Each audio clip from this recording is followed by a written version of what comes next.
Should young men, though, all aspire to be like you? Should young men aspire to work very hard, have no criminal record, become multimillionaires, protect and provide for the women close to them, be sovereign so they can stand up and have their own points of view in face of cancellation, be able to not be mentally intimidated when they go on national TV and there's traps set up for them? Yeah, I believe that confident, strong men who stand up and protect and provide for women are a good thing for the world and a good force for the world. And I don't think that I put a magic spell on anybody. I think there's a whole bunch of men in the world who understands my value. And if men grow up to be like me, you're gonna have a whole bunch of people with no criminal record, dedicated athletes, who protect and provide for the people close to them, are fantastic for the economy. And I'm certainly not the worst influence out here, Piers. You have Lil Nas twerking on the devil on music videos, which our children are digesting. You have drill artists singing about stabbing people to death in the middle of a knife crime epidemic. You have rabid psychopaths on whether the right or the left announcing violence on the other side. You have all these insanities in the world. And because I sit here and say, yeah, perhaps, now you've laid it out and it offended you, I understand. I didn't say it offended me. Okay, cool. I just read you the things. You read things that you said they could be offensive and some people are offended. Well, some people definitely were offended. Absolutely. That's fine. And honestly, I think some of the things you said were genuinely offensive and misogynist. Okay, so they offended you. Like I said earlier, so they offended you, which is fine. I said they offended you, you interrupted me, and now you're saying they offended you, which is fine. But the point I'm trying to make is this: I'm not the devil. There are certainly worse people than me, and I don't disagree and they exist. With that. And I'm saying that my core tenets for the people who don't understand me are self-accountability, so I'm accountable for everything I've ever said. My core tenets are responsibility, so I'm responsible for everything I've said. My core tenets are traditional masculinity to a degree, which involves protecting and providing for women. And I'll make another point here that needs to be said. The number of women who have stood up and stuck up for me is ignored. Thousands of women are making videos saying, I've met Andrew Tate, he's such a nice guy. I wish I had a man like Andrew Tate who felt responsible to protect and provide for me. You know what? I do belong to my husband, that's why I married him and I love him. We ignore the thousands of women who stood up and stood by me and said everything I said is true. And we're taking a very vocal minority who have taken things I've said and are pretending to be absolutely and utterly devastated by them. But there was also, I think, quite a disturbing piece that BuzzFeed did. And it talked about the negative impact of young, impressionable male minds when they've read or seen some of the more inflammatory things you've said.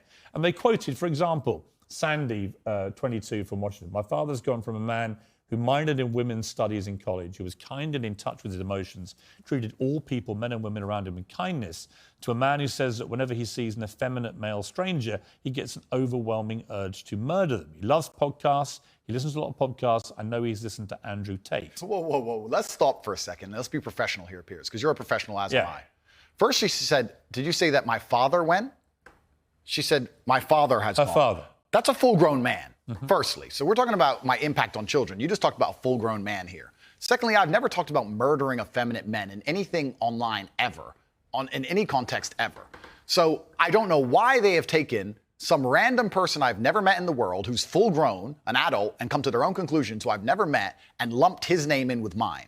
That is absolutely unfair on every level. I didn't read this BuzzFeed. I didn't read this BuzzFeed article, but after hearing the first point, I know it's trash. That is complete garbage. To sit and say that I'm the reason this man believes what he believes. I have seen a quote from you, and you can tell me what you feel here about this. Sure. You talk about people don't want to see men dressed up in dresses, transgender. That's not exactly what I said. What did you say? I said the reason I am so popular and I'm so famous is that there's a large contingent of men who don't want to wear makeup, who still want to make money, go to the gym, be strong, drive a fast car, be traditionally masculine, and don't want to be shamed for that, and they don't want to be called toxic for that. That is the reason I'm so massively famous. That is what I said. What do you think of transgender people? That's nothing to do with me. I'm not transgender, and I don't understand the issue like they do. They are you transphobic? Do you consider yourself that? Transphobic? What, afraid? My nigga. Well, it kind of, yeah. You have I don't live in fear, my friend. I have no problem. Do you have a dislike of transgender people? I don't know any transgender people. Do you have a dislike of what they stand for, what they are? No. Why would I? I don't know. That's not my issue. That's not my issue. There's a large contingent of men who are not interested in the things that perhaps the YouTube algorithm's trying to feed them. I think there are lots of... Look, when you support masculinity and masculine traits, I'm with you, right? Okay, so you agree a man should protect and provide for a woman? Absolutely. Okay, so you agree if you were walking down the street with a woman, you'd be responsible with her safety? Yeah. Cool, absolutely. So if that woman wanted to walk alone at I don't night think I have authority over the woman as we do that. Okay, so let me ask you another question, Piers, because we are professionals. Let's say your woman decided she wanted to take a nice little walk through the south side of Chicago at 2 a.m., and she wanted you to go with her, and you were responsible for fighting and dying on the spot if she was attacked. Don't you think you would say to her, no, we're not going out right now, it's not safe?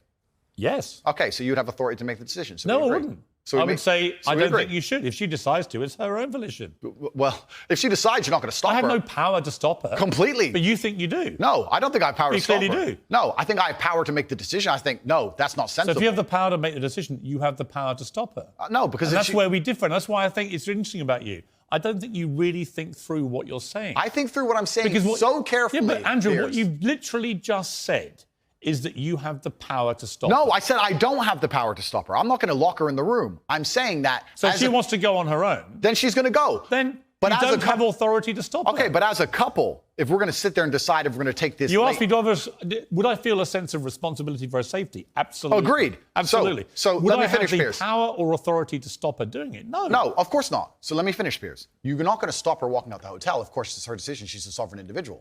My point is that usually in a couple, you sit there as a team and you discuss, and perhaps on certain issues, the woman will know more about X and she'll decide X, and the man might know more about Y and he'll decide Y. So I'm saying if we're as a couple and we're sitting there and deciding, as a couple, as a team, and she says she wants to take this late night stroll, I'm going to say, you know what, I'm going to veto this one. I'm going to call veto. do you believe because in- it's dangerous, Right. which to a degree would give me, in that particular scenario, a degree of authority. If she said, I don't want to listen to you, Andrew. doesn't give you authority. If she says, I don't want to listen to you, Andrew, I want to go on that walk, then what can I do? Say, well, then I Then you I don't hope- have authority. Then I wish you the best, my love. Then you don't have authority. Cool, then it's a semantic argument.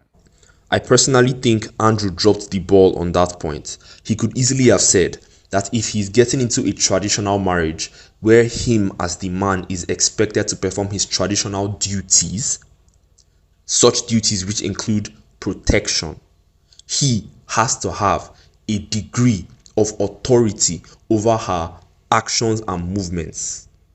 Because if he has zero authority over what she does and how she lives, then he should also have zero responsibility. But if we are being honest, even in the West, men are still expected to be responsible for women.